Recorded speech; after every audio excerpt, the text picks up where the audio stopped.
What a wonderfully silly piece of fun this is. When Luigi opens the door shivering or balancing on a windowsill with a horrified face, you're in for some hearty fits of laughter.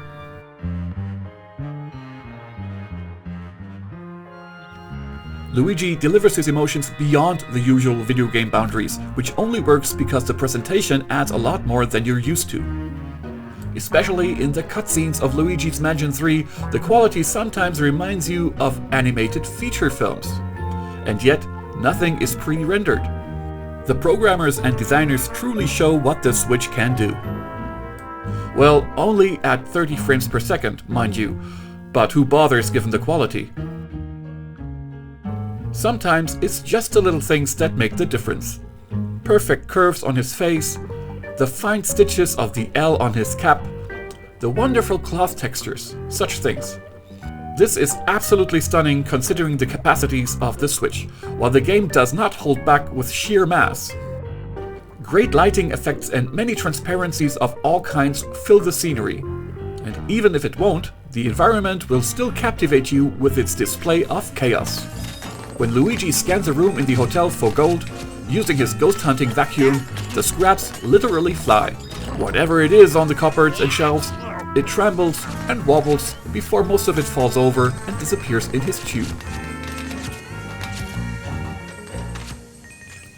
Bigger objects need some help of a special suction cup, but they can also be smashed into bits and pieces for the sake of finding money and finding hints for puzzles that need to be solved. No. Oh, no.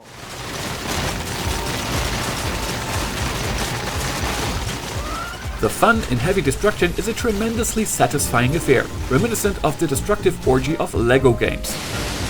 It's like puffing bubble wrap. You can't stop until the last bubble is through. This is so satisfying and yet at the same time necessary that it takes up more than half of the playtime.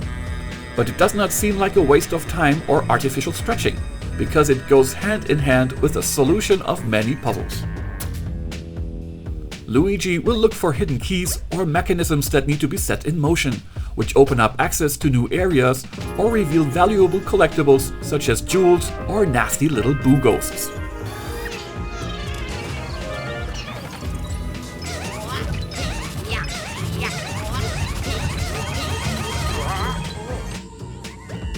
Many puzzles involve very special features that are exclusive to each floor, since the hotel does not just consist of guest rooms.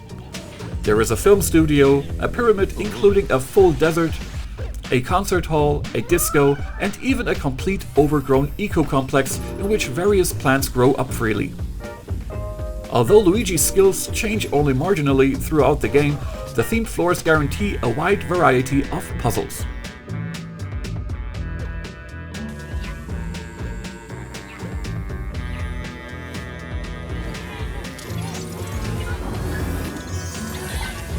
Of course, chaos is not Luigi's main concern. He searches for the lost buttons of a central elevator, as Mario, Princess Peach, and 3 Toads have been locked into magical ghost paintings in the upper floors of the hotel. Luckily, his gear, the Poltergeist 5000, masters some tricks he can use to override the spell. The Darklight device, for instance, can reveal invisible objects and crack magical paintings.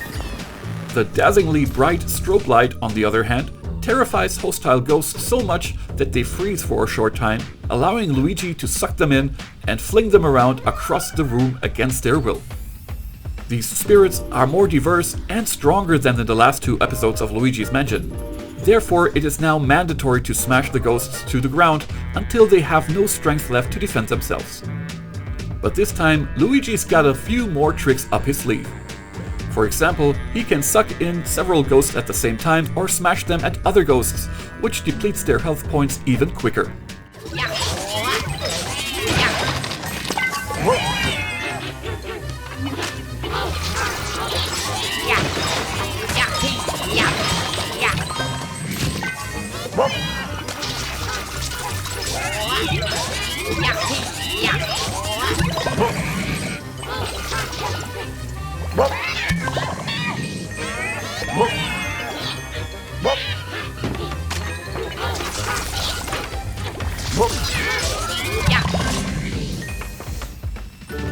Oh, yeah! Despite those many graphical effects, Luigi's Mansion 3 will maintain a very solid 30 frames per second in dock mode. There are a few frame time spikes here and there, but they barely ever get noticed. However, to me it seems that the resolution drops a little when many objects are in display, but I did not have the time to analyze this in detail.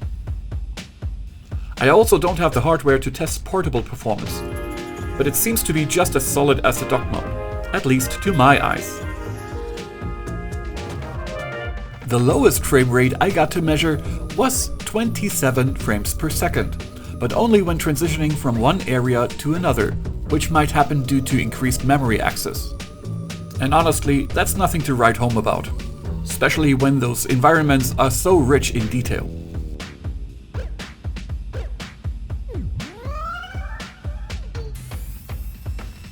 The environment definitely adds some fun to the whole system. Just look at this. I just love the concert hall where a ghost ensemble performs a ballet choreography. But the influence of the environment is not limited to ghost hunting. Locked doors, sinking spiked ceilings, growing sand floods, clogged water pipes and many other obstacles require the presence of a companion called Luigi. This periodically required sidekick is either controlled alternately with Luigi or left to a second player. Luigi is made of green goo, which allows him to squeeze through bars or drain pipes and reach areas that are denied to Luigi.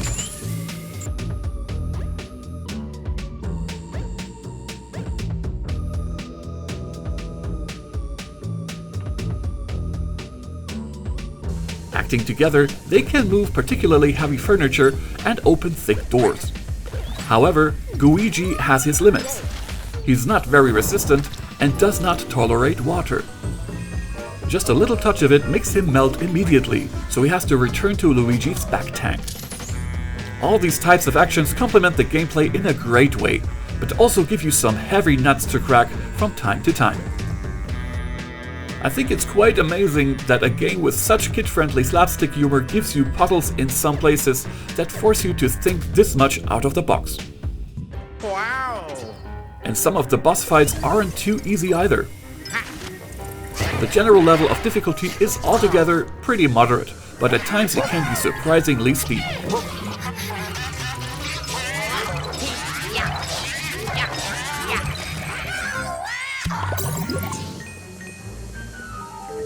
By the way, if you want more ghosts to hunt after the campaign, you might want to face the challenges of the Scare Scraper, which you can do all by yourself or with up to 4 friends, locally or online. In this special game mode, you have to hunt all ghosts in a randomly generated tower of 5 to 10 stories while given a time limit. And there's even more multiplayer fun at the Scream Park, where you can play locally with 2 to 8 players in order to find out who the most skilled ghost hunter is. All in all, Luigi's Mansion 3 is a great game with the right amount of humor, action and puzzle solving, which will last about 20 to 30 hours, depending on how many hints you buy for the collectible puzzles. The evolution of this series since the GameCube era is truly astounding.